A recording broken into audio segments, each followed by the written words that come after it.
Ya estamos. Perfecto. Vamos a empezar con el tema de la clase de hoy.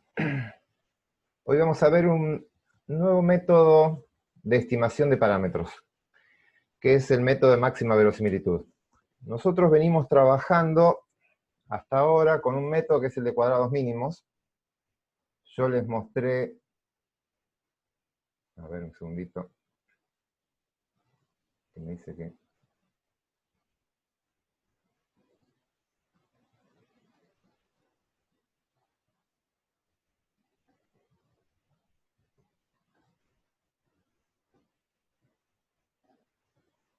Segundito. Bien. Tenemos que ahí sí esté funcionando bien. Les decía, nosotros venimos trabajando hasta ahora con un método de estimación de parámetros, por ejemplo, cuando teníamos una regresión y teníamos que estimar la pendiente y la ordenada al origen de esa regresión, lo que usábamos era el método de cuadrados mínimos. El método de cuadrados mínimos lo que hacíamos era minimizar, generar la recta que minimice, que minimice la distancia entre cada dato, cada observación, y esta recta que queremos fabricar. Y esa distancia, como se compensa negativos y positivos, la elevamos al cuadrado. Por lo tanto, lo que queríamos era minimizar esta suma. Minimizar los cuadrados de los residuos. Los residuos al cuadrado. Ese era un método. Es el método que se usa clásico, donde calculamos, de ahí se despejan todas las sumas de cuadrados. Lo mismo se hace en ANOVA. En ANOVA lo venimos haciendo con este método atrás. Lo que se está minimizando son los residuos al cuadrado. Es el método que aparece en todos los libros de estadística, introducción a la estadística, porque es el que se puede hacer a mano, los cálculos son sencillos. Pero para estimar todos estos parámetros y para que los residuos, minimizar los residuos genere parámetros que sean confiables, pedimos una serie de supuestos. Dentro de los supuestos, el más fuerte con el que venimos trabajando nosotros es que los residuos, la población de residuos, sean independientes y normalmente distribuidas, con media cero, por ser un residuo, pero con una varianza constante. Y esto no siempre ocurre. Hay un montón de situaciones donde algo de esto falla. Y les voy a contar algunas nomás de estas situaciones. Por ejemplo, que sean independientes. Es un supuesto fuerte y van a ver, cuando empiecen a trabajar ustedes con sus datos y hagan sus propios ensayos, van a ver que esto muchas veces se pierde, no tienen independencia. Por ejemplo, si tiene un individuo que lo siguen viendo, no un individuo, ¿no? Tienen una cantidad de individuos, 10, 20 individuos, pero lo que empiezan a hacer es medirlos a lo largo del tiempo, es decir, tiene una secuencia temporal de observaciones, las observaciones de cada individuo no van a ser independientes. Eso genera una correlación temporal, como dice acá. Van a tener una correlación temporal. Eso rompe la independencia. Otra forma de perder la independencia es que tenga una correlación espacial. ¿Qué quiere decir? Si ustedes tienen individuos que están ubicados en el espacio, los individuos que estén más cerca van a tener más chances de ser parecidos en cuanto a la variable que ustedes están midiendo que los que están alejados. De vuelta, eso hace que los que están cercanos compartan información y no sean independientes. Ahí también se rompe la independencia. Y el otro clásico es el anidamiento. Este anidamiento lo que dice es que usted tiene una estructura jerárquica de datos. ¿Qué significa eso? Ustedes tienen personas, esas personas están dentro de barrios, esos barrios están dentro de ciudades, esas ciudades están dentro de países. Ese anidamiento, depende de la escala en la que están trabajando, puede ser importante. Si ustedes quieren ver alguna variable que se refiere a los individuos de Argentina, por ejemplo, ustedes no muestran al azar individuos en Argentina. Ustedes seguramente van a ir a ciudades de Argentina y en esas ciudades van a elegir algún barrio y de ese barrio van a elegir personas. Las personas que estén dentro de ese barrio van a ser más parecidas entre sí que las que estén entre barrios distintos, ni hablar de las que estén entre ciudades diferentes. Eso hace que haya distintos niveles de dependencia, depende a qué nivel están compartiendo los individuos. Todo esto que le estoy diciendo se puede modelar, pero son todas causas donde la independencia se rompió. Se puede modelar y hay bastante hecho, pero lo que les voy a contar ahora es trabajar con cuadrados mínimos, si quieren modelar la correlación temporal, la espacial o el alineamiento, se empieza a hacer cada vez más complicado. Otra situación, el otro supuesto que les pedimos es esto, que la distribución sea normal. Y eso ya vieron muchas variables que no tienen distribución normal. Hay otras distribuciones posibles. Si su variable es conteo, puede ser Poisson, o pueden estar contando eventos éxitos en número de intentos, o sea que sea binomial, Bernoulli, cualquier otra distribución. Bien, bajo esas condiciones, ese supuesto también se rompe. Y el otro supuesto fuerte que tenemos es que la varianza sea constante. Que todos los tratamientos tengan exactamente la misma variabilidad. Y eso es bastante común también que no ocurra. Es bastante común la existencia de heterocedasticidad. Problemas de homogeneidad de varianza. Yo estoy sintiendo acá unos ruidos, pero bueno, espero. Bien.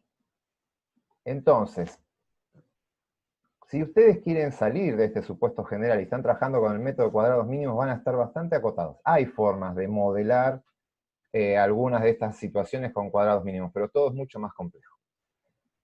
Es mucho más simple hacer estos ajustes si trabajamos con otro método de estimación, que es el de máxima verosimilitud, que es el que vamos a ver ahora.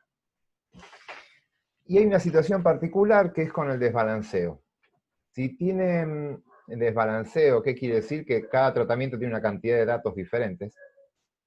En ANOVA de un factor, que es lo que vienen trabajando ustedes, no es tan grave. Pero, como vamos a ver más adelante, que vamos a trabajar con ANOVAs de 2 o más factores, nosotros vamos a trabajar con 2 factores, ahí el desbalanceo es muy fuerte.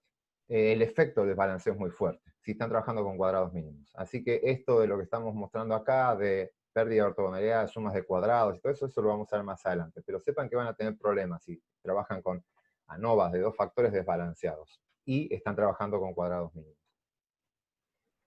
Bien, entonces, para todo eso vamos a ver otro método, que es el método de máxima verosimilitud. Máxima verosimilitud, ¿qué significa? Lo van a ver como MV, máxima verosimilitud, o ML, maximum likelihood, que es su sigla en inglés. Verosimilitud significa algo verosímil, es algo creíble.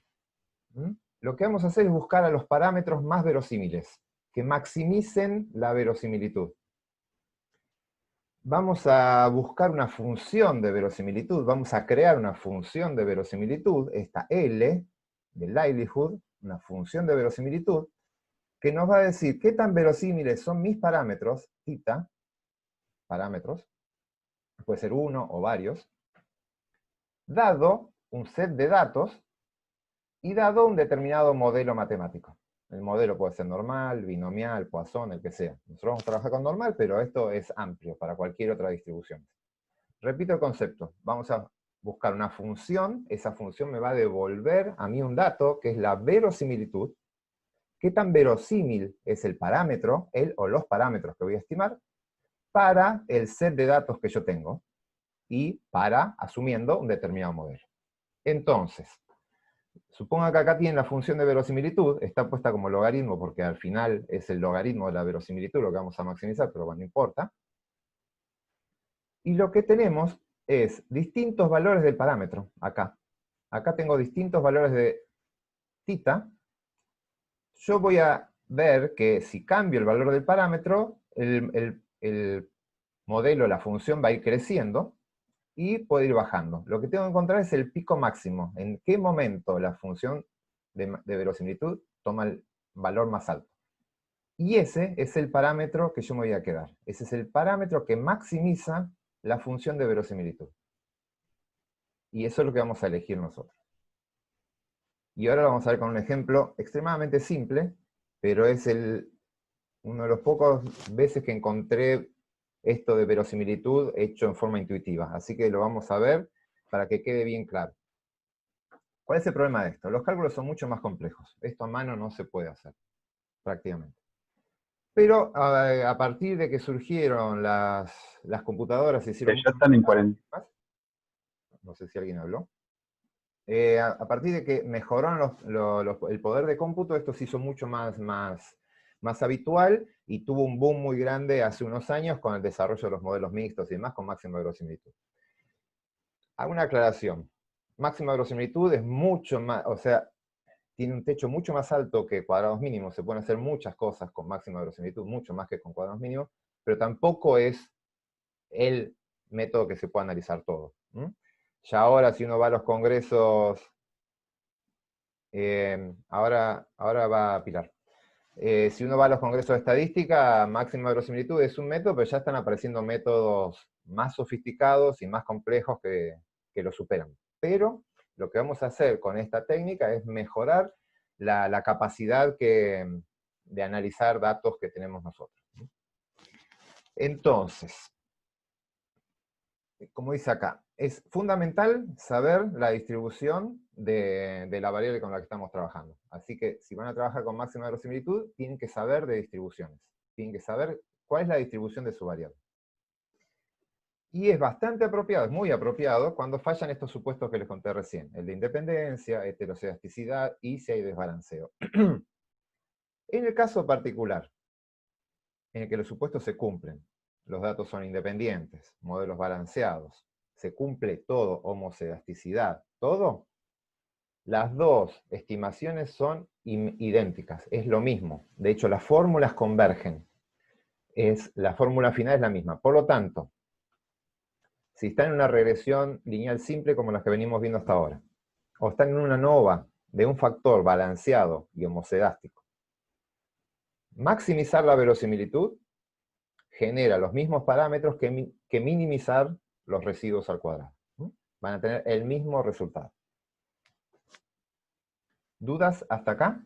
Acá preguntaba, pero creo que ya le contestaron. Está en la unidad 8, está el PDF, y lo que les comentaba es que estas dos, hay unas par de filminas que en ese PDF no sé por qué no quedaron cuando pasé a PDF, pero después subo la versión completa. Sí, Sofía. Ahí cuando hablas de que tenés que asumir la distribución de probabilidades, ¿puede ser cualquier distribución o digamos, este método es para alguna distribución en específico? No, si vos ya sabés la distribución de tu parámetro, podrías ponerla ahí. La mayoría de las distribuciones que se usan son de lo que llaman la familia exponencial, que son las que venimos trabajando nosotros. Normal, binomial, Poisson, Bernoulli, después existen otras, gamma, beta, hay muchísimas distribuciones posibles.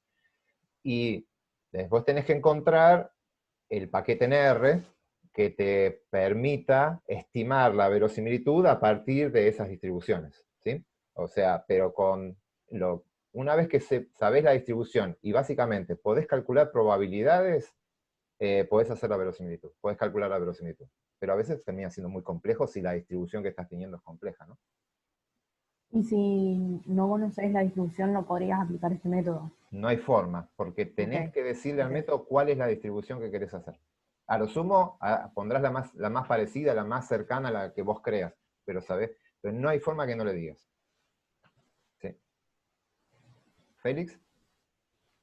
No, mi duda es si el único costo entonces es en complejidad de los cálculos, digamos. Sí. Me refiero como que... De hecho, podríamos olvidarnos de cuadrados mínimos tranquilamente. No tiene ningún beneficio cuadrados mínimos. El único beneficio que tiene es en un curso introductorio que es más intuitivo y antes se podían hacer a mano. Ustedes ya no lo están haciendo a mano. Pero la descomposición de sumas de cuadrados que yo les mostré es bastante interesante de ver para que entiendan cómo se descompone y demás. Sumas de cuadrados o los cuadrados en regresión también. Es como todo mucho más intuitivo, lo están viendo. Pueden ir viendo cada sumando.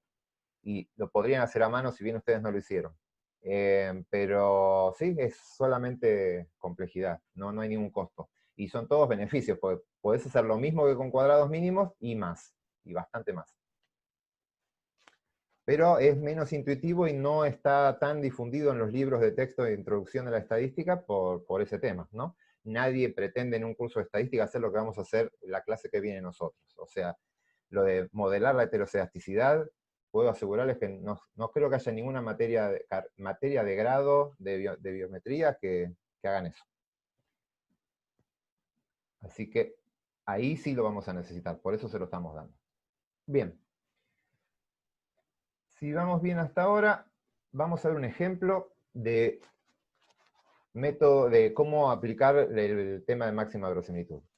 Vamos a ver el ejemplo clásico, que ya lo vimos usando un montón de veces, que es arrojar la moneda, arrojar 5 monedas equilibradas y cuento la cantidad de caras. A esta altura, la variable número de caras en 5 en 5 lanzamientos de la moneda, calculo que la mayoría de ustedes saben qué distribución va a seguir esa variable, ¿verdad? A ver, en el chat quiero un coro de distribuciones, salvo los que tengan el PDF, perfecto, ahí van saliendo todos los binomiales. Es una variable con distribución binomial.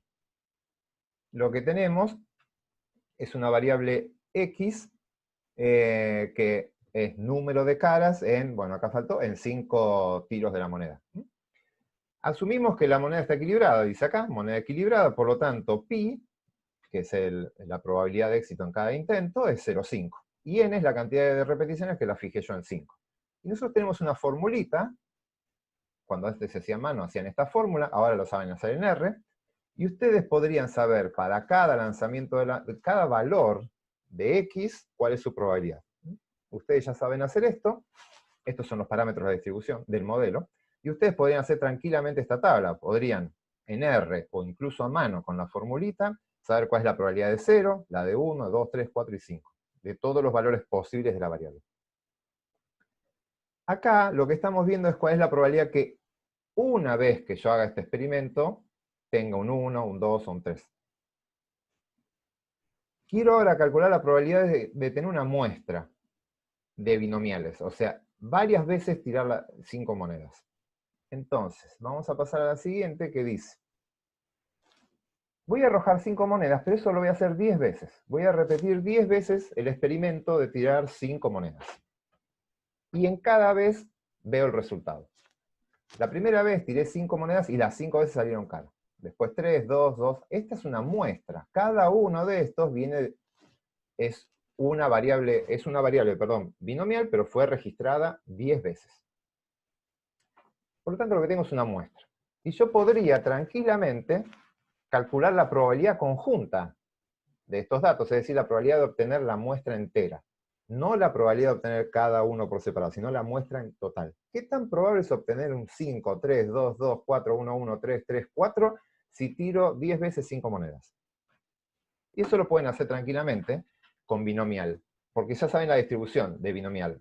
Pero tienen que asumir algo. Recuerdan que yo lo que voy a decir ahora es que salga el 5, y que salga el 3, y que salga el 2. Ese y implica intersección. Por lo tanto es un por, voy a ir multiplicando. Pero vimos que el cálculo de la probabilidad se hace bastante más complejo si las variables son dependientes. Si es la probabilidad que salga, por ejemplo, si yo salió el 5 y 3, solo 2, sería la probabilidad que salgan los dos juntos. Si fueran dependientes sería la probabilidad que salga 5 por la probabilidad de 3, que salga 3, pero dado que salió el 5 antes, y aparecían todas las condicionales. Ni hablar con 10. Pero había una forma más simple de resolver esto. Si yo asumo que todos los lanzamientos son independientes, que no hay información compartida, la moneda no se deforman, no pasa nada extraño que condicione el resultado siguiente, directamente la probabilidad conjunta es el producto de las probabilidades de cada una de estas por separado. Veamos. Yo voy a la tabla de binomial que hice recién, que era de P05, y puedo decir, la probabilidad que salga el 5, que está acá, la busco en esta tabla, es 0.031. Listo, lo pongo acá, 0.031. Esta de acá es la probabilidad que salga el 3, el 2, otra vez el 2, el 1 y así. Estas son las probabilidades de cada uno de estos eventos por separado. Si yo quiero saber la probabilidad de todos juntos, tengo que asumir algo, que son independientes. Si son independientes, puedo multiplicar a todos, puedo multiplicar a todas esas probabilidades y sacar la probabilidad de la muestra. Este valor, 5.55 por 10 a la menos 8, es la probabilidad de obtener esta muestra que está acá. Si esto viene de monedas equilibradas e independientes. Y todos los lanzamientos independientes. Las 10 veces son independientes.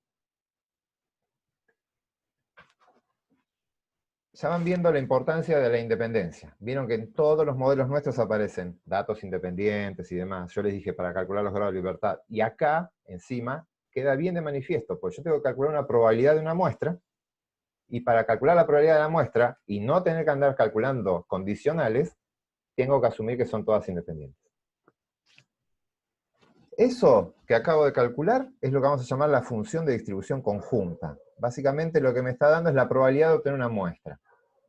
Lo que me dice esta función, es como la probabilidad, lo que me va a dar es de obtener la muestra, x como muestra, dado los parámetros de un modelo binomial, n y p, n de 5, p de 0,5, y el modelo binomial.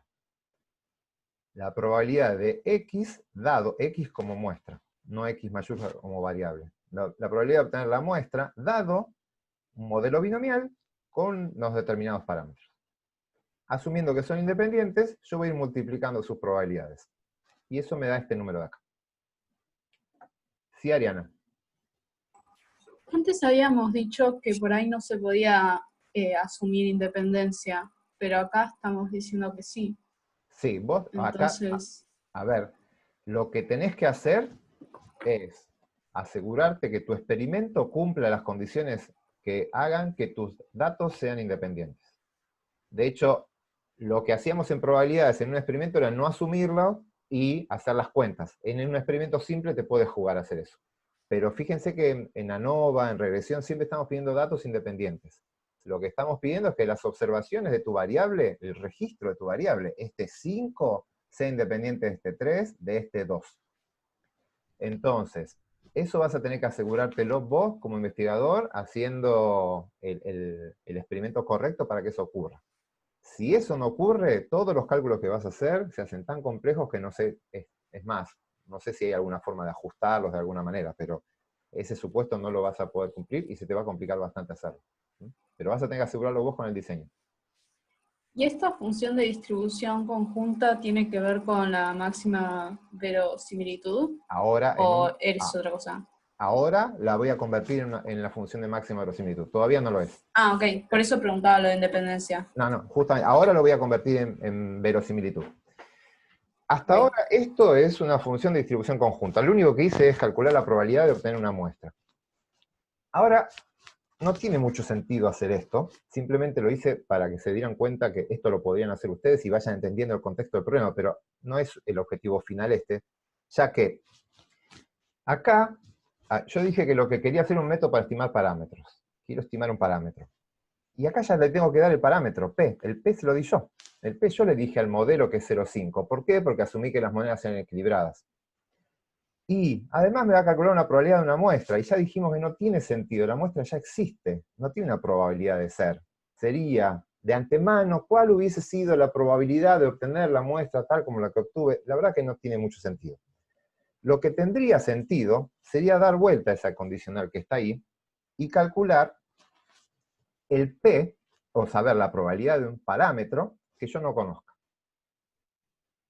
Entonces, lo que yo voy a hacer, voy a calcular la función de verosimilitud, L, que se va a calcular de la misma forma. Voy a hacer el producto de todas las probabilidades de cada individuo, cada observación, voy a calcularla igual, pero lo que voy a tratar de hacer es justamente la inversa. La verosimilitud va a ser la probabilidad, en realidad no se llama probabilidad, es la verosimilitud de un parámetro, qué tan verosímil es un parámetro, dado los datos y un modelo, en este caso binomial.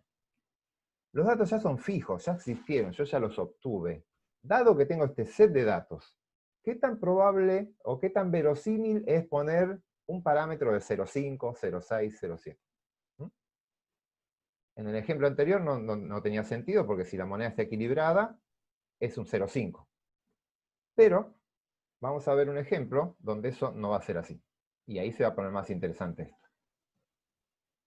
Por lo tanto, en términos generales, voy a buscar la verosimilitud de los parámetros dado un set de datos y dado un modelo. Bien. Vamos a ver este ejemplo. Esta planta que está acá es una planta leguminosa de la selva amazónica, y lo que tiene es, ese fruto tiene 5 semillas, siempre. Vamos, sí, Gustavo, antes de empezar con esto. No, es que no termino de entender por qué lo calculás de la misma manera. Incluso volver a la filmina anterior. es como que ahí no termino de entender por qué L se calcula de la misma manera, incluso con los mismos números.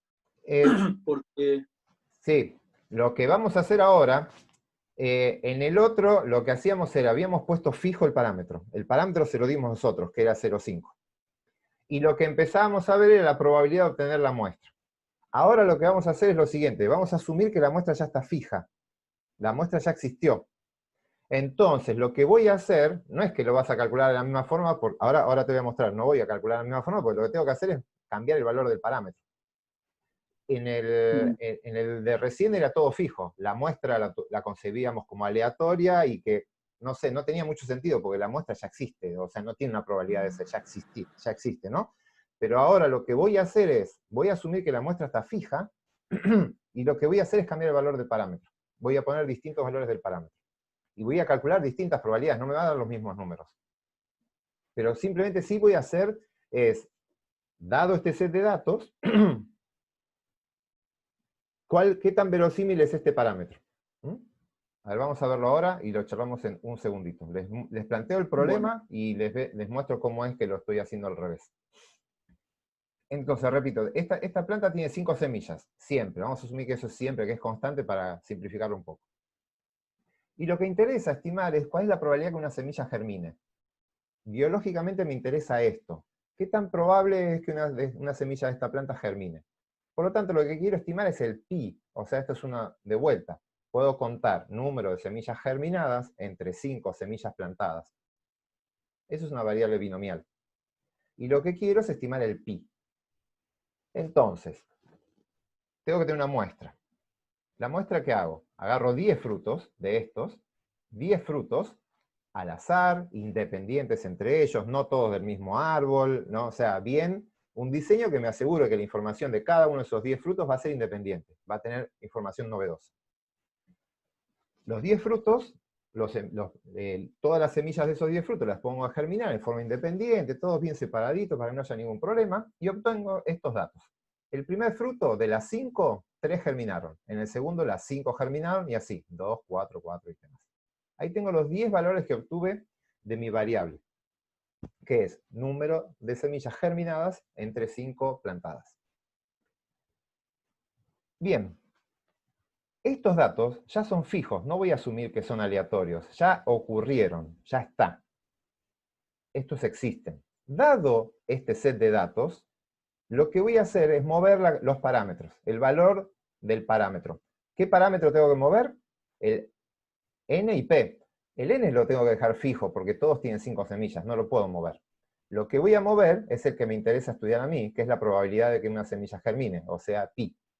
Pi va a ser lo que lo voy a considerar como voy a testear distintos valores de pi y voy a ver cuándo maximiza mi función de verosimilitud. ¿Con qué valor arranco? Acá yo lo voy a hacer a mano, lo voy a hacer a prueba. Después vamos a ver que hay un método como para no hacer estas pruebas. Pero vamos a probar ensayo y error. Voy a arrancar, bueno, obviamente asumo que la distribución es binomial, esto ya lo charlamos. Voy a arrancar probando con un P de 0,5, porque se me ocurrió, no hay nada que diga que el P tiene que ser 0,5. ¿Sí? Vamos a suponer que el P es 0,5. Hay alguien que prendió la cámara ahí. Le voy a... listo. Vamos a suponer que el P es 0,5, repito, porque sí, para arrancar por algún punto. Si el P fuera 0,5, puedo usar la misma tabla que tenía antes, pero ahora lo que en vez de tiros de la moneda es número de semillas germinadas. Asumo que, por azar, la mitad germina y la otra mitad no. No tiene ningún sentido biológico, simplemente arranco por ahí. Uso esta misma tabla. Entonces, ¿qué tan probable, dado que el P es 0,5, poniendo un P que es 0,5, qué tan probable es obtener estos resultados? Listo, calculo la probabilidad de 3, la tengo acá, es 0,31, acá está la del 5, la del 2, 4, 4, y obtengo las probabilidades de todas estas. Multiplico estas probabilidades, y para un P de 0,5, la verosimilitud L es de 5.55 por 10 a la menos 9. Esta muestra, que está acá, para generar esta muestra, el parámetro de 0,5 tiene una verosimilitud de 5,55 por 10 a la menos 9. Bien. ¿Esa es la máxima verosimilitud? Todavía no lo sé. Lo que voy a hacer es probar con otros valores del parámetro. Voy a cambiar, en vez de 0,5, voy a probar con 0,7. Digo, vamos a ver qué pasa con 0,7. Hago la tablita binomial para 0,7, y estas son las probabilidades que obtengo con 0,7, para la misma muestra. Hago todas las cuentas y me da 1,85 por 10 a la menos 6. Estaba en menos 9, ahora es menos 6. Perdón, acá aparece P. Esto es pi. Me quedo de vuelta del viejo formato. Esto es pi. Pi es 0,7. Con un pi, el pi de 0,7 es mucho más verosímil que el pi de 0,5 que tenemos acá. Este estaba por 10 a la menos 9, ahora estamos en 10 a la menos 6. Por lo tanto, el pi de 0,7 es más verosímil. Vamos a probar con otro valor. Pruebo con 0,8, me dio este valor. Me pasé. Bajó un poquito. Entonces bajo a 0,75, me da este número. Bajo a 0,73, no cambia. Pruebo con 0,74, empeora. La idea es que puedo probar con distintos valores de pi, no p, pi, y obtengo esto. Estos son distintos valores de pi, y acá lo que estoy graficando es la verosimilitud. ¿Cuál es la verosimilitud de ese parámetro? Lo único que tengo que hacer ahora es buscar esto, el pico. ¿Dónde se hace máxima esta función de verosimilitud? Y eso es acá. Con un p, en realidad es un pi, de 0,74. 0,74 es el valor del parámetro que maximiza mi función de verosimilitud. Por lo tanto, 0,74 es el parámetro el valor del parámetro que estoy estimando yo. ¿Sí, Lautaro? Sí, entiendo la lógica, pero me cuesta entender por qué sí o sí, porque es más probable que con ese parámetro obtenga esta muestra, tiene que ser ese y no podría ser. Es más probable que se encuentre en ese rango entre 0,6 y 0,9, pero ¿por qué sí o sí tiene que ser el pico si podría ser una muestra al azar que no sea la más probable para un parámetro? Sí, pero esto, fíjate que acá estoy diciendo esto. Dado esta muestra, este es Sí, el más verosímil. Después, si cambias la claro. muestra, va a ser otro el más verosímil. Y vos te vas a tener que arreglar seguramente no va a ser ese el valor del parámetro. Esto es una estimación del parámetro. Es la estimación puntual. Después vos podés hacer un intervalo de confianza y hacerles otras cosas. Claro. Pero la estimación puntual para este set de datos es esta. Bien, Totalmente de gracias. acuerdo que la muestra es aleatoria y no es la población, y esto puede cambiar, y si tomo otra muestra me va a dar otro valor. Totalmente de acuerdo. Pero para este set de datos, ese es el parámetro el valor del parámetro más verosímil. Gracias. Bien. Esta es la mejor forma de entender máxima verosimilitud. Después, esto se va a complejizar porque van a tener modelos con mucho mayor cantidad de parámetros. Si están haciendo una ANOVA, tienen que estimar los alfas, tienen que estimar el error, en una regresión la pendientes, y error también. O sea, todos los modelos tienen varios parámetros, pero todo se calcula de la misma forma. Ustedes van a dar una distribución, y en función de esa distribución van a ver qué tan probable es la muestra, qué tan verosímil es los valores del set de parámetros que tienen que ver, dado ese set de datos con los que ustedes están trabajando. Entonces lo que estamos intentando es maximizar la verosimilitud del parámetro. La del parámetro dado un set de datos. ¿Más consultas por acá? Sí, Félix. No, me surge duda de si ese 0,74 tiene algo que ver con si yo calculo digamos, éxitos, por ejemplo, o semillas germinadas sobre 5 en cada muestra, y le calculo el promedio Sí, a esos valores. te va a dar lo mismo. Sí, sí, sí. Vas a poder, este valor vas a llegar. Este sería como, si en todo sacás la probabilidad de éxito de cada una de las muestritas que tenés antes y las promedias, debería darte este número también. Sí, sí. Sí, en estos casos sencillos vas a tener muchas formas de llegar al mismo resultado, porque todos los métodos convergen. El tema es en los métodos más complejos. Con esto puedes seguir avanzando y con los otros se te empiezan acá. Pero sí, esto seguramente sea el promedio de las probabilidades de éxito de los 10 cositos de ahí. María Sol. Sí, ¿escucha? ¿Sí?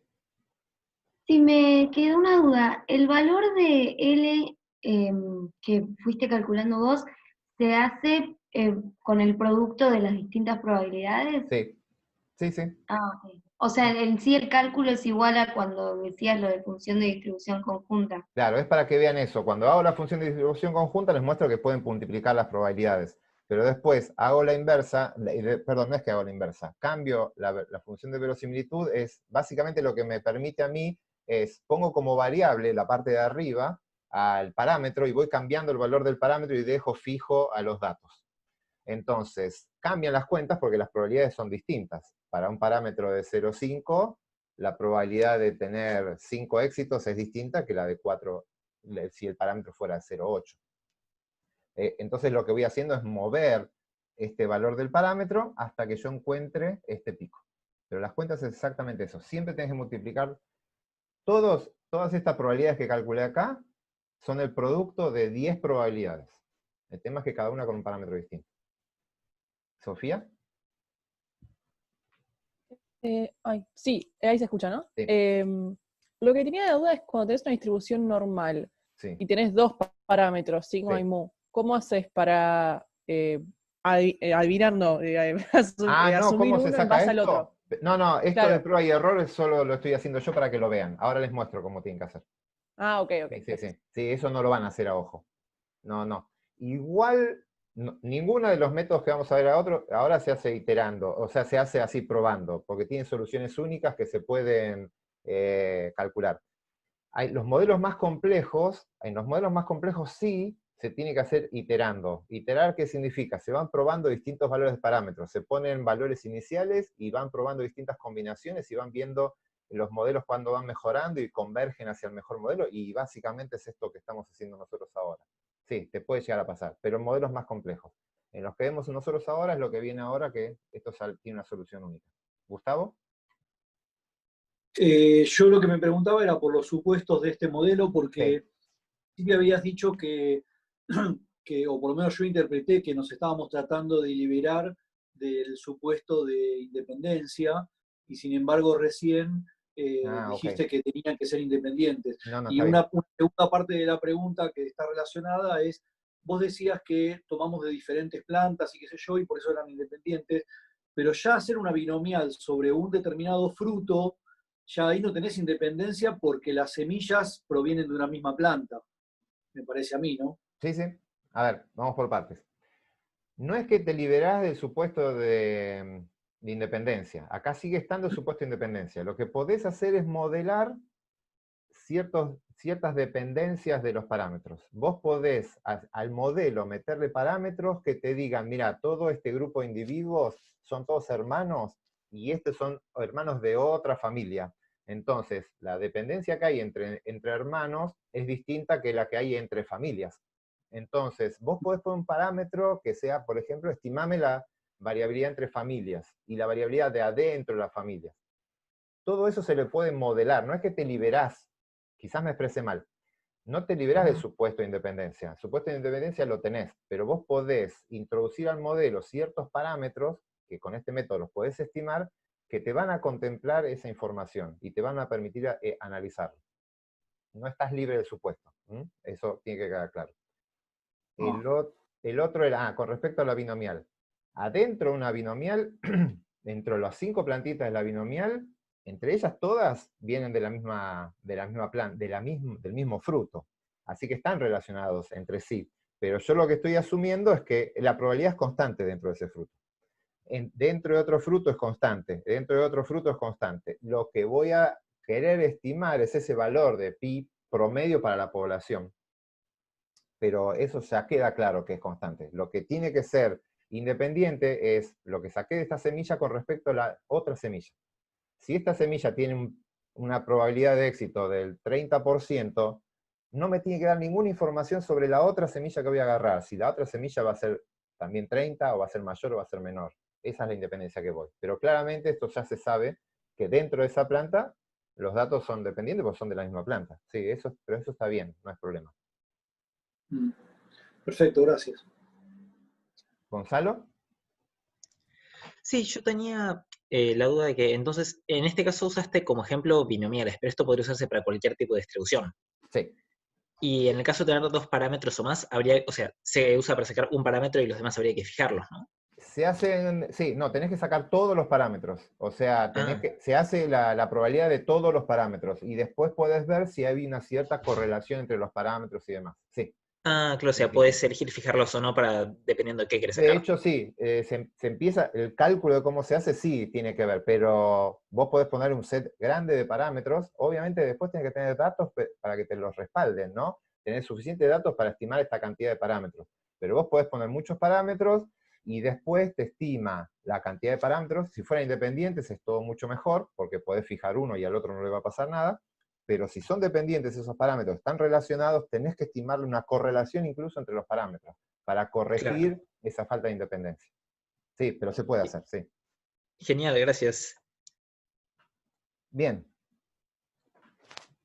En el caso, esto es una aclaración interesante, en el caso que la variable sea discreta, lo que estamos haciendo es producto de probabilidades. Esto es en la binomial. La binomial puedo saber la probabilidad de obtener 5 semillas germinadas, 2 germinadas, 3 germinadas, son todas puntuales y a cada una le puedo calcular la probabilidad. Por lo tanto, la verosimilitud, en este caso, va a ser un valor entre 0 y 1. Acá son valores extremadamente bajos, que en sí no es informativo ese valor, porque si tengo más datos, va a ser más bajo, y si tengo pocos datos, va a ser más alto, porque estoy multiplicando menos cosas. Pero siempre va a ser un valor entre 0 y 1, pues estoy multiplicando probabilidades. En el caso de variables continuas, yo no voy a calcular directamente probabilidades, voy a decirlo así medio por arriba, para no se hagan lío después con alguien si le interesa más, lo charlamos en particular. Pero lo que va a pasar es que se hace sobre la densidad de la distribución. Se hace directamente sobre la densidad. Y esa densidad no toma valores entre 0 y 1, por lo tanto, la verosimilitud no va a estar acotada entre 0 y 1.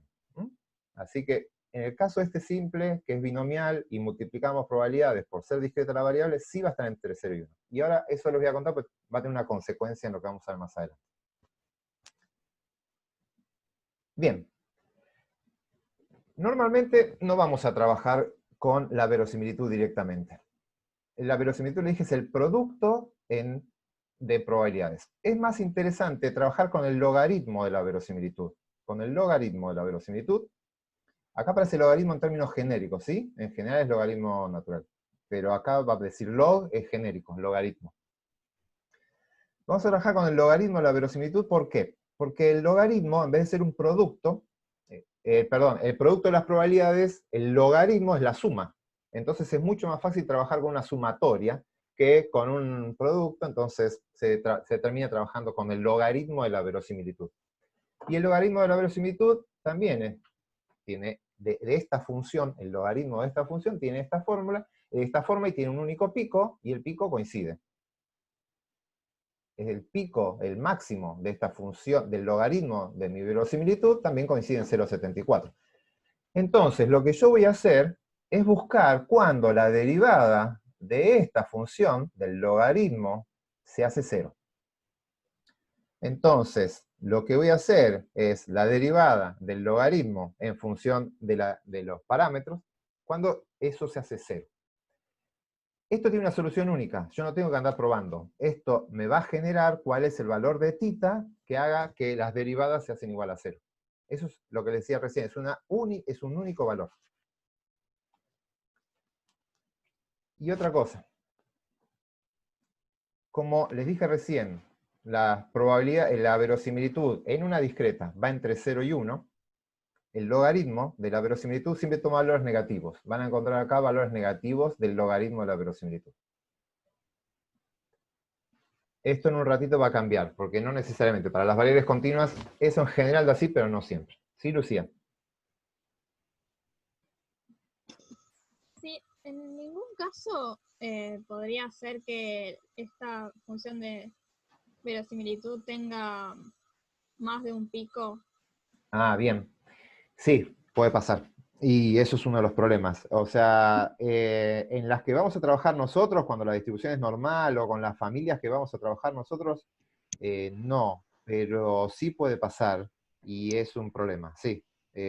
porque ahí podrías tener, en estos que yo les digo que tenés que iterar para encontrar el valor del parámetro, lo que te va a pasar es que capaz que llegás a valles y picos que no son los máximos, y tu modelo converge y te tire, mira, te dice, estos son los mejores valores de estimaciones del parámetro, y lo corres de vuelta y te tira otros, porque arrancó desde otro punto. Y sí, te puede pasar, y eso es un problema. Pero no con las funciones con las que vamos a trabajar nosotros. Gracias. Bien, entonces, en resumen, lo que estamos buscando, ustedes de esto no van a hacer nada a mano. Lo va a hacer de vuelta, como ya venimos haciendo todo, lo va a hacer el R, y le vamos a buscar, le vamos a pedir simplemente que use una función que estime por máxima verosimilitud o que por cuadrados mínimos. Pero básicamente lo que vamos a hacer es buscar el valor del parámetro, el parámetro de los parámetros, que hagan más verosímil, más probable, el resultado obtenido. O sea, que maximice la probabilidad de haber obtenido la muestra que obtuvimos. Para ello entonces usamos esta función de verosimilitud L, o su logaritmo, y vamos a fijarnos donde el valor del parámetro que maximice esta función. Entonces vamos a elegir el valor del parámetro para el cual el logaritmo, la verosimilitud o su logaritmo nos dé el valor más alto. Esto es importante. Estas estimaciones requieren tamaños de muestras grandes. No sé, igual, no es gigante. Si tengo un solo parámetro no es tan grande, pero a medida que suman parámetros, tienen que sumar cada vez más datos para que la estimación sea insesgada. Es decir, lo que conocemos como un estimador insesgado es que la esperanza de ese estimador sea el parámetro. Si empiezan a trabajar con muestras chicas, las estimaciones no son tan buenas. Ni hablar si tienen muchos parámetros para estimar. Hay algunos números mágicos que hablan que tienen que tener más de 10 réplicas por cada parámetro que quieran estimar. Pero bueno, de vuelta son números mágicos, eso va a depender de la distribución y de la complejidad y demás. Pero si es una restricción, no se puede trabajar con pocos datos para hacer esto. El problema que tiene esto es que las estimaciones de los parámetros están bien, salvo las varianzas. Cuando ustedes tienen que estimar una varianza, este método da la varianza sesgada. ¿Qué es lo que hace?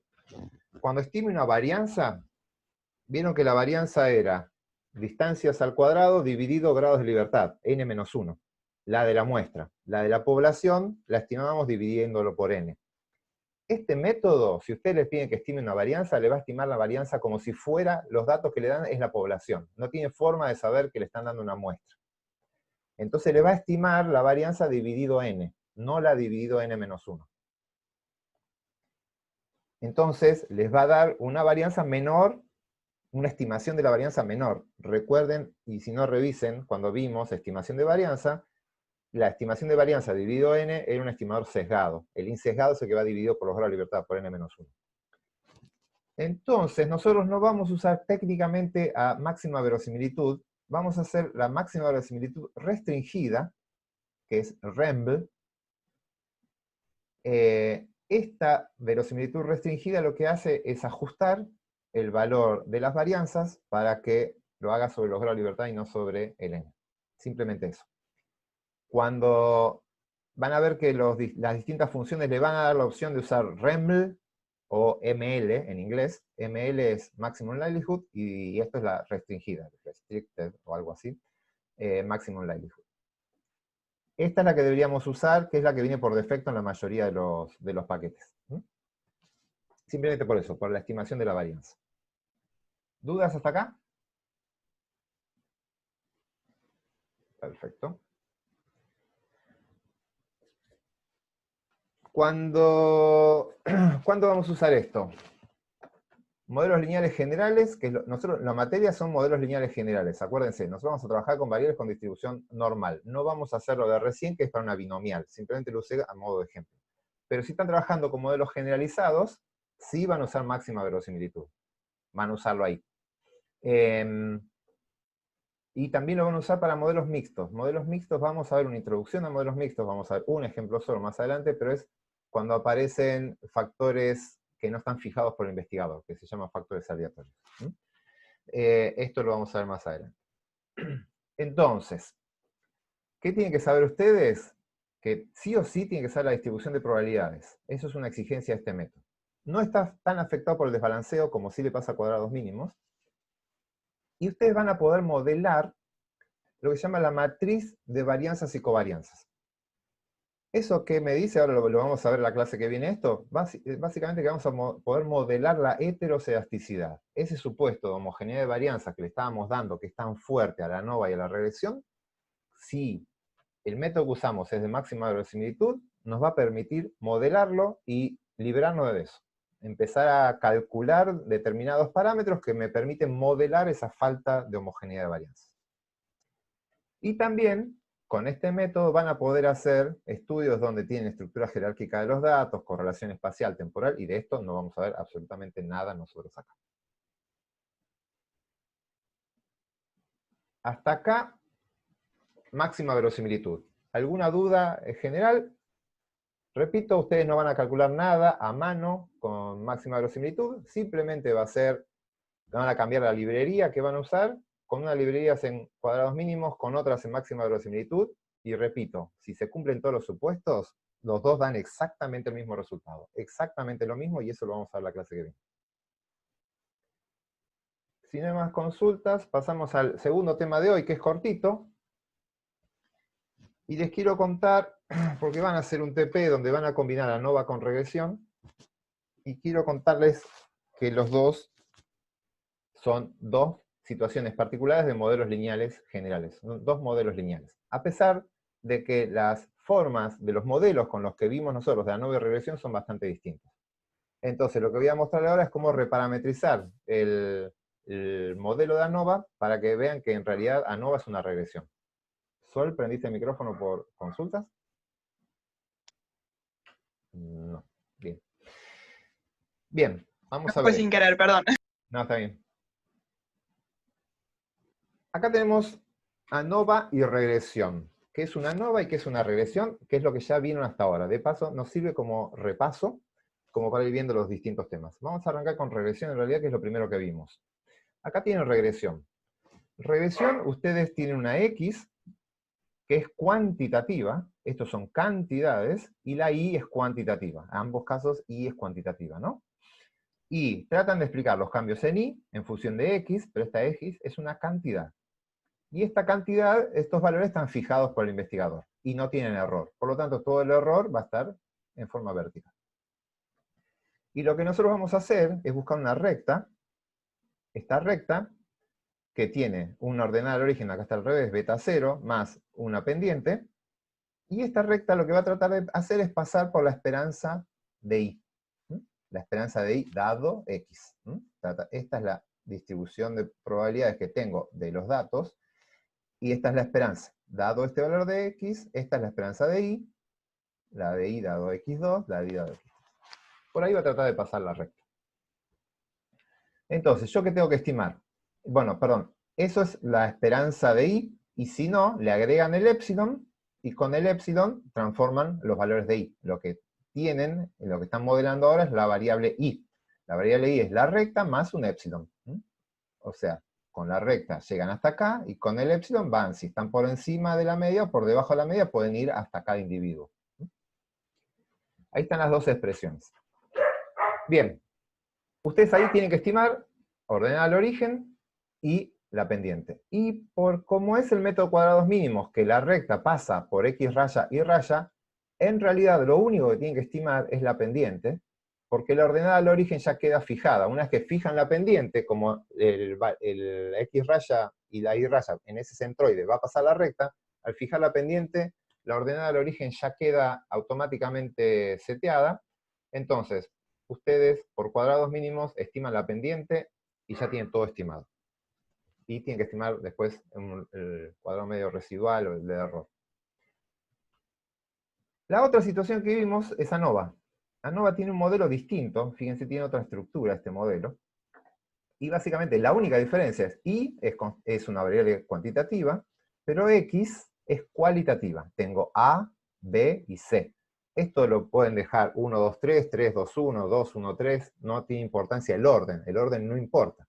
Acá el orden es central, porque yo voy a tener una línea, una recta que una los puntos. Si yo cambio el orden de esos datos, cambia todo. La variable es continua, es cuantitativa, es continua. Acá no, acá puedo poner el 1 primero, el 2 después. Y básicamente lo que hago, perdón, que vamos a poner acá. Lo que hago es, tengo estimada la media general, y lo que tengo acá, este valor de acá, este es el alfa del tratamiento 1, este de acá es el alfa del 2, y este chiquitín es el alfa del 3. Entonces, tengo la media general, le sumo el efecto del tratamiento que le toque, los 3 alfa, alfa 1, alfa 2 y alfa 3 que toque, y después cada individuo se aleja de ese, con eso llego a la media de cada tratamiento, a la media de esta que está acá. Uy. Mu más el alfa, llego a la media, y después me muevo dentro de esta distribución en función del error de cada individuo. Y tengo cada uno de estos. Bien, estas dos cosas parecen muy distintas, pero técnicamente es lo mismo. Son dos modelos iguales. Simplemente lo que está cambiando es si una variable es cuantitativa o cualitativa. ¿Cómo puedo hacer yo para hacer este modelo, que es de ANOVA, llevarlo a un modelo de regresión? Acá, bueno, lo que dice, la ANOVA, todas las variables predictoras, estas son las variables predictoras o explicativas o explicatorias, se las llaman factores, ¿no? Si yo quiero hacer una regresión con estas variables que son cualitativas, las puedo transformar en unas variables que se llaman variables indicadoras o dummies, o variables auxiliares. Voy a convertir un factor en una variable que es cuantitativa. Les voy a mostrar cómo se hace. Vamos a simular acá unos datos. Esta es mi variable de respuesta, esta es y acá tengo x. Esto es un ANOVA, fíjense, una variable cuantitativa, pero está explicada por tratamientos A, B y C. Esto es lo que están viendo ahora en las prácticas, que son ANOVAs. Yo quiero hacer una regresión. El objetivo es, quiero con eso hacer una regresión. ¿Cómo voy a hacer? Voy a generar mis variables. Perdón, vamos a plantear el modelo de ANOVA, así ya queda planteado. Tengo mi variable de respuesta, lo acabamos de ver. La variable de respuesta, que va a estar una media general, más el efecto de los tratamientos. Voy a tener 3 alfas, el alfa de A, el alfa de B y el alfa de C, más el épsilon. Yo lo voy a convertir en variables auxiliares, dummies o, a ver cómo, indicadoras. Acá están distintos nombres que van a recibir estas variables. Básicamente voy a recodificar a mi única variable explicatoria, en 3 variables explicatorias distintas. Una primera variable la voy a llamar XA, y le voy a poner un 1 si es A, y un 0 si no es A. Voy a generar una variable XB, que va a tener unos en B y ceros en los demás, y lo mismo con C. XC tiene unos en C y ceros en A y B. Esas son variables 0 y 1, es una cantidad, está bien, no tiene mucha varianza, 0 y 1, pero son 2 números. Ahora, tengo un problema con esto. Bueno, perdón, antes del problema. Les voy a plantear ahora el modelo, cómo sería. El modelo me queda la media general, al efecto del tratamiento 1, que sería el A, lo voy a multiplicar por XA. El efecto del tratamiento A va a estar afectado por esto. El resto no va a estar afectado. Así que tengo el efecto de A, o del 1, multiplicado por A, el efecto del 2, multiplicado por B, y el efecto del 3, multiplicado por C. Y después el épsilon. Simplemente esto que tenía alfa 1, 2 y 3, ahora lo separé. Alfa 1 por su correspondiente dummy, y el 2 y el 3 sucesivamente. Bien, ahí desplegué mi modelo. Pero ahora sí, surge un problema. El problema central es que estas 3 variables no son independientes. Para nada independientes. De hecho, yo sabiendo A y B, puedo despejar C. Es más, lo voy a hacer al revés. Sabiendo B y C, puedo despejar A, porque es la que voy a terminar modificando. ¿Por qué? Porque si yo sé que B y C son ceros, si estas dos son 0 las dos, la tercera tiene que ser un 1. Si sé que hay 3 tratamientos, ¿no? Entonces, los dobles ceros me indican el 1, y las alternancias de 1 con 0 me dice si es 1, 0 es B, y si es 0, 1 es C. Por lo tanto, yo con 2 de estas 3 variables reconstruyo la tercera. La tercera no aporta nada, absolutamente nada de información. Es completamente complementaria, es redundante. Por lo tanto, la voy a tener que sacar de mi sistema. Voy a sacar una. Puedo sacar cualquiera. Voy a usar el criterio que usan la mayoría de los paquetes, que es por orden alfabético. Hay otros paquetes que sacan a la primera que aparece. Acá puse justo la A al principio, así que por cualquiera de los dos criterios, A es la que se va a ir. Entonces, esa no aporta nada de información, la voy a sacar de mi sistema. Al sacarla, esto se va. Esto se va. Y me va a quedar el modelo así, mu más alfa 1 más alfa 2 por B más alfa 3 por C. Si miran, en el modelo mu más alfa 1, voy a ir un segundito para atrás, para que se entienda esto, perdón. Acá. Si yo tengo mu, que es este valor, le sumo alfa 1, en este caso se lo resto, llego a este punto. Esto que está acá es mu 1. Entonces mu más alfa 1 me da mu 1. Mu más alfa 2 obtengo mu 2, mu más alfa 3 obtengo mu 3. Por lo tanto, esto que estamos viendo acá, mu más alfa 1, no es ni más ni menos que la media del tratamiento que eliminé. Es la media del valor que saqué. De la variable, perdón, auxiliar que saqué. Y el resto me queda igual. Pero, al hacer esto, de sacar estas variables, acá me faltó, fíjense que acá aparece un prima, estos alfas cambiaron un poquitito. Y ahora les voy a mostrar bien gráficamente por qué. Entonces, lo que hago es, reformulé ahora mi variable respuesta, y va a estar dada por esto que está acá, que es una constante, más esto que tenemos acá, que es un modulador de una variable 1, con su modulador, más una variable 2 con su modulador. Si miran esto, ahora lo voy a mostrar bien, pero básicamente, si olvídense de esta parte, miran esta primera parte, esto se parece mucho a constante más variable por un modulador. Esto puede ser ordenada al origen más pendiente por x. Esto es una regresión que está acá. Lo único que la regresión tiene dos variables. Si ustedes todavía no vieron modelo, no van a ver regresiones con dos variables. Pero esto es una regresión múltiple. Lo que tiene acá es una constante y una x con una pendiente, una segunda x con una segunda pendiente, más un error. Y esto lo podemos ver gráficamente. Armé este gráfico, a ver si logramos que esto se entienda bien. Este es el gráfico que vimos recién. Este es el alfa 1, y con mu más alfa 1, llego a mu 1. Y así puedo ir construyendo todos. Y lo que hago es ver si estos alfas difieren y demás. Lo que hago con este sistema es reescalar esto. En vez de trabajar centrado esto en mu, lo voy a centrar en mu 1. Esto está centrado en mu 1. Me planto acá. Y los alfas ahora aparecen con este prima, porque no son los mismos alfas ahora, cambiaron, no es este mismo valor de ahí. Ahora el alfa es la distancia que hay entre esto y esto. Esto es el alfa 1 prima. Perdón, alfa 2 prima, el alfa 1 no está. Y este que está acá es el alfa 3 prima. ¿Y qué es? La distancia entre la media del tratamiento 2 con respecto a la media del valor de referencia que usé yo, que es la media 1. Esta media 1 es mi nuevo valor de referencia, y lo que hago, voy a hacer la distancia entre ese valor de referencia y la muestra 2. La media 2. De ese valor de referencia con respecto a la media. ¿Sí, Sofía?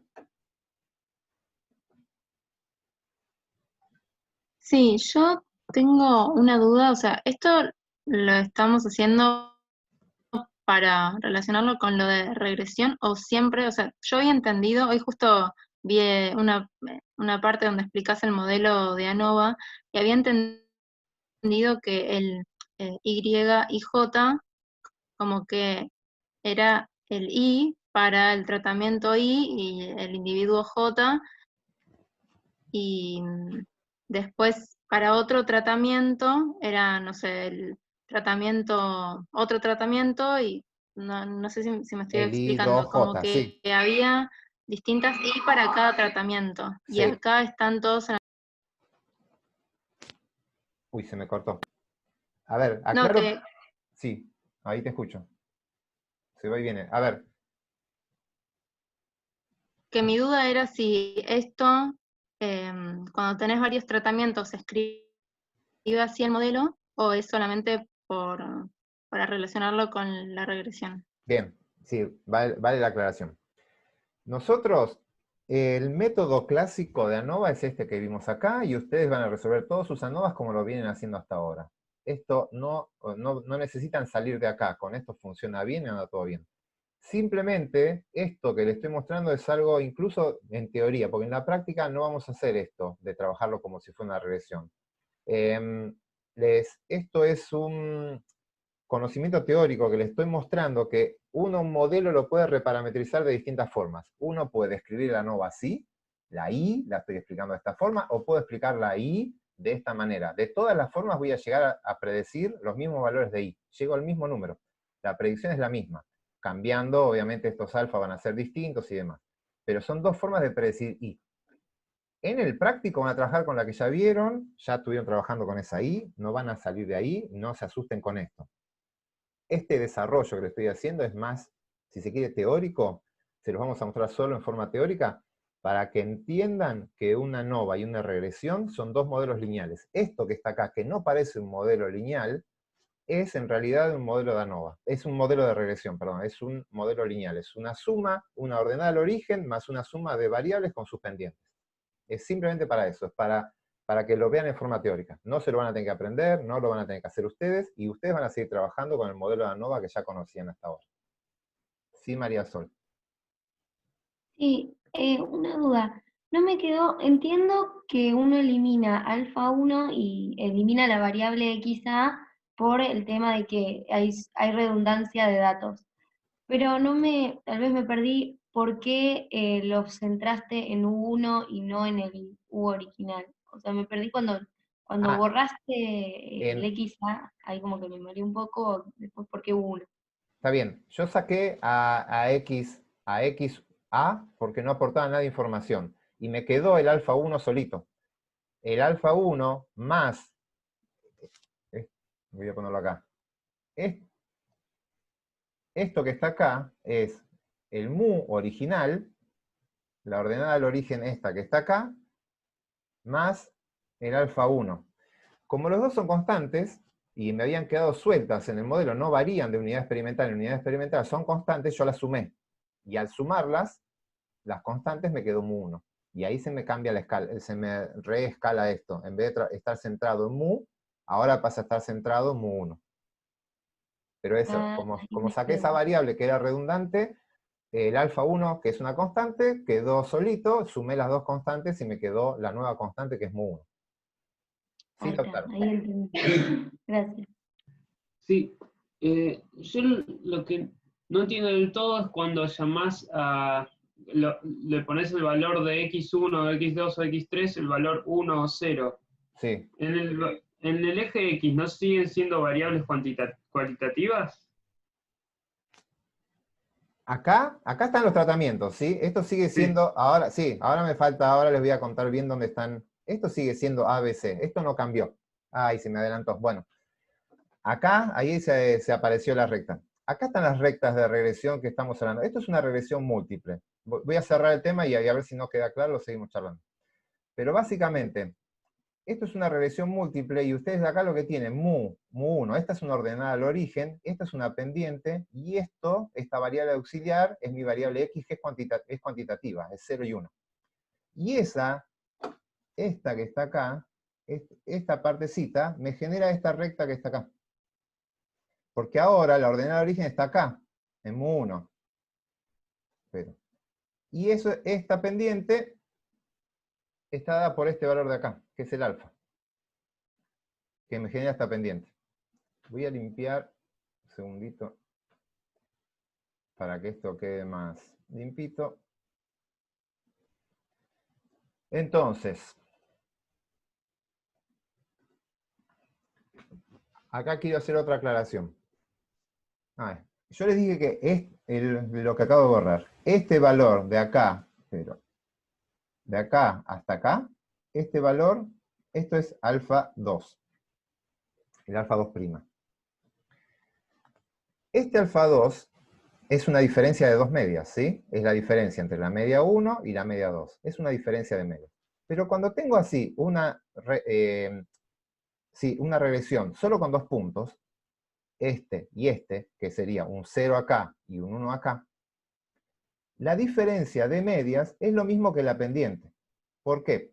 Fíjense, ¿cuánto cambia y ante un cambio de unidad de x? Un cambio de unidad de x es, ahora yo planteé, este es mi 0 y este es mi 1.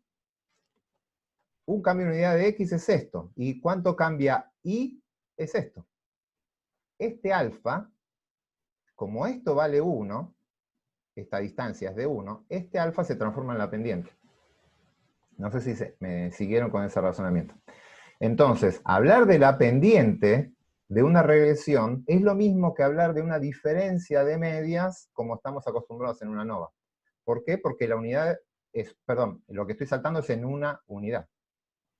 Entonces, cuando ustedes tienen solo dos tratamientos, o sea, en esta parte es una regresión donde tienen un 0 y un 1, hablar de una diferencia de medias es exactamente lo mismo hablar de una pendiente. Por lo tanto, cuando analicen esta diferencia de medias, lo que están viendo es esta pendiente de acá. Y cuando analicen esta otra, con este mu, y con esta otra parte, lo que están haciendo es esto. Para ese otro modelo, este es el 0 y este es el 1. Y lo que tiene es esta recta que está acá. Y esto que está acá es el alfa' 3, es cuánto cambia y por el cambio en unidad de x. Por lo tanto, esto que es una diferencia de medias también es una pendiente. Entonces, esto lo podemos... perdón, voy a limpiar acá.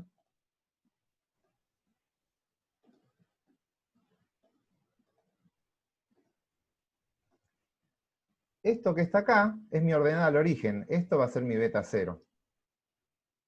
Esto que está acá, le voy a sumar un beta 1 por esta xb. Y esto que está acá va a ser un beta 2 por xc, más un epsilon. Y eso que está ahí es lo que ya ustedes conocen como una regresión. Simplemente que es una regresión múltiple, porque tienen dos variables predictoras. Y ahí tienen las dos rectas. No sé si era Gustavo que preguntaba que no podía ver las rectas en una ANOVA. En realidad no es una recta que pasa por todos los puntos, sino que van a tener tantas rectas como tratamientos menos uno. Si tienen 3 tratamientos van a tener 2 rectas, si tienen 4 tratamientos van a tener 3 rectas, y así sucesivamente. Lo que hacen es, fijan uno como ordenada al origen, y todos los otros los usan para calcular los delta de medias. ¿María? Sí, se me cortó Wi-Fi, así que capaz que ya lo preguntaron. Una chica le había preguntado en el chat. Cuando sacás el XA, vos dejás el alfa 1. Sí. Pero eso no sería como si XA fuera 1 siempre. Sí, técnicamente lo que haces es, no lo pones como 0, lo pones como 1 y lo mandás al intercept. ¿Se acuerdan cuando yo les conté que el intercept, técnicamente es lo que se termina haciendo, se le saca la información, se lo pone como constante, no se le pone información, pero técnicamente es como ponerle un 1. Le pones a todos los XA, le pones un 1, y de esa forma es como se transforma eso en la ordenada del origen. Sí, técnicamente es eso. Yo dije lo elimino, pero elimino la información de esa variable. Lo que hago es transformarla a todos en 1. Y de esa forma se incorpora. Exacto. ¿Gustavo? No, sí. Era yo el que no entendía, no sabía cómo ver las rectas esas, como lo que dijiste recién. Sí. Pero ahora lo que me está pasando es que puedo ver las rectas, pero ahora lo que no entiendo es esto de una regresión lineal de múltiples... Una regresión lineal múltiple. Sí. No lo vemos nosotros en el TP. En la materia no lo vemos. Si quieren van a Biome 2 y las van a ver tranquilos, van a dedicar el tiempo a esto. Sí, pero ¿cuál es la duda? No, eso, simplemente eso. No me imagino una regresión lineal múltiples parámetros.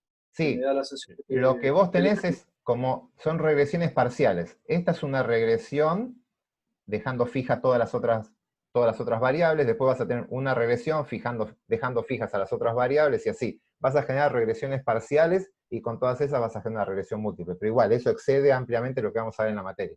De hecho, esto incluso excede lo que vemos en la materia. Esto le estoy mostrando en forma teórica. El que pudo seguirlo, genial, y entiende. El que llegó a agarrar algo que entiende el concepto, básicamente lo que quiero que se lleven de acá, ni siquiera es la deducción ni nada de eso, es que una nova se puede reparametrizar como una regresión. Es como una regresión múltiple.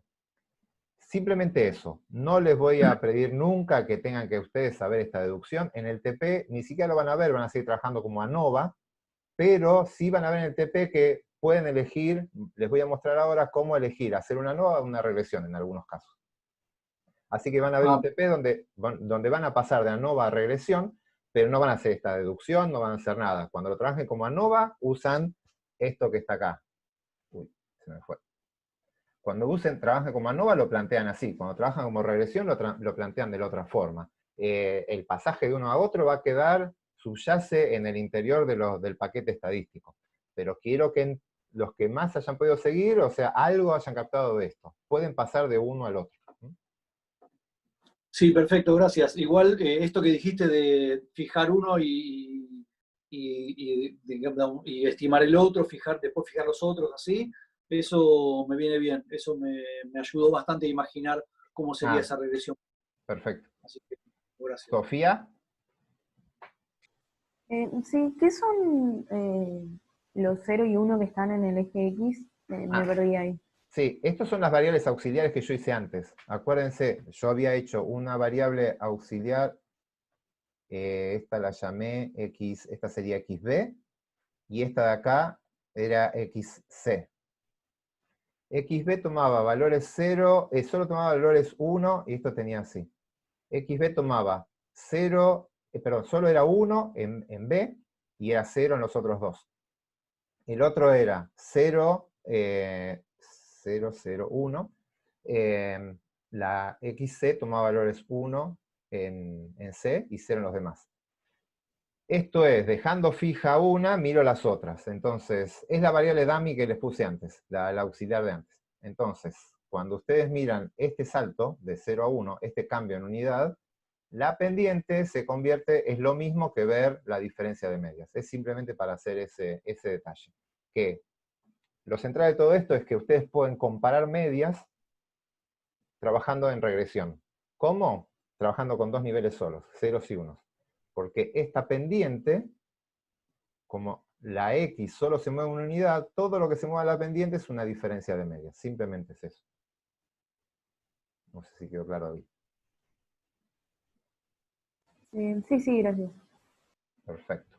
Vamos a pasar a cerrar esto, que es lo que les mostré recién en el dibujo. Esta es la expresión que quedamos al final. La variable respuesta, una nueva constante, que ya no es la mu general, sino es la media de un tratamiento. A eso le sumo esto, que es la variable xb, que es la variable auxiliar xb, que tiene ceros en todo y unos en b, por su pendiente. Más la variable xc por su pendiente. Pero estas pendientes ya no son con respecto a la media general, estos efectos, perdón, no son con respecto a la media general, son todos con respecto a la media 1. Esto lo vamos a llamar ordenada al origen, es una constante, así que esta es mi ordenada al origen, que es la media A, del tratamiento A, la que yo eliminé. En realidad no la eliminé, es como preguntaron recién, le puse un 1 a todos los valores, y quedó acá. Y estos son los efectos de los tratamientos, el efecto del tratamiento B y el efecto del tratamiento C. Como ANOVA es lo que me interesa estudiar. Y esos son los alfas. Este alfa 2 es la diferencia ahora, no de la media 2 con respecto a la media, sino con respecto a la media 1. Todo es con respecto a la media 1. Que en términos de mi problema era la media B menos la media A. Y este de acá, el alfa 3, es la media 3 con respecto a la media 1, que es la que quedó de referencia. En mi ejemplo es la media C menos la media del tratamiento A. Entonces, si yo hago una regresión, en este caso múltiple, estimo el alfa 2 y estimo el alfa 3, estoy estimando el efecto del tratamiento que quiero estimar, con respecto al tratamiento original. Después hay que modificarlo, no importa, pero se puede llegar a hacer. Y esta es la forma como ustedes ya estamos en regresión. Este es beta 0, beta 1, beta 2, XB y XC. Y ahí tenemos un formato de regresión múltiple, fuera del modelo del curso. Por último, si cambiamos el tratamiento de referencia, si yo en vez de ponerle unos al A, le hubiese puesto unos al B, cambia todo, porque ahora el alfa que me queda acá, este sería el mu2, que daría como referencia, y todos los demás son las diferencias con respecto a ese valor de referencia. Por lo tanto, ojo, que si cambian el tratamiento de referencia, cambian los valores de alfa, porque están estimando cosas distintas. Si uno quisiera ser prolijo, podría, como dice acá Lucas, pondría todos los tratamientos, todos al tratamiento control. Sí, lo ideal en estos modelos así es que el 1 sea el control. Entonces, para no tener problemas con R, al control póngale tratamiento A o AA control, porque si no, no va a usar el de referencia. Sí, lo ideal es trabajar con el control, y acá tendrían la diferencia con respecto al control y demás. Igual, si hacen una ANOVA como si fuera una regresión y hacen esto, les va a faltar información, porque estas son comparaciones contra el control, y acá no tienen nunca la comparación entre los tratamientos. Eso les va a faltar. Y tendrían que hacer contraste como hicimos nosotros. Por lo tanto, si el modelo de ustedes es el de ANOVA, trabájenlo con el modelo clásico, que es lo mejor. Lo que tiene de bueno esto es que no solo es entender qué es lo que pasa, sino que pueden mezclar acá variables cuantitativas con variables cualitativas, y podrían hacer toda una mezcla de variables sin techo. Y en cambio nosotros, como lo estamos viendo como dos mundos separados, regresión es cuantitativa, ANOVA es cualitativa, nunca podríamos trabajar con un modelo que tenga una variable cual y una cuanti. Entonces, con esta forma pueden mezclar variables de distinto tipo, y se les amplía el panorama. Una vez hechos los cálculos, podríamos calcular la mu general. A ver, les hago una aclaración con respecto a eso. Ya con esto terminamos todo lo de hoy. Tenemos un rato todavía, así que puedo ampliar un poco, y no sé si adelantar un poco de la clase. No, de la clase que viene venimos bien. Hay un problema con los ANOVAs cuando uno quiere estimar los parámetros. No. Voy a borrar acá. El problema es el siguiente. Si uno hace una ANOVA, en realidad acá tiene que estimar la media general, tiene que estimar la media de este tratamiento, el efecto de este tratamiento, tiene que estimar el efecto de este tratamiento, y tiene que estimar el efecto de este tratamiento. Por lo tanto, con 3 valores, que son 3 medias, tengo que estimar 4 cosas. Estimar la media y 3 efectos. Que está acá. Tengo que estimar este número y 3 efectos de acá. Eso no se puede hacer, técnicamente no se puede hacer. Lo que se hace, el modelo hace internamente, termina haciendo esto que estamos haciendo nosotros acá.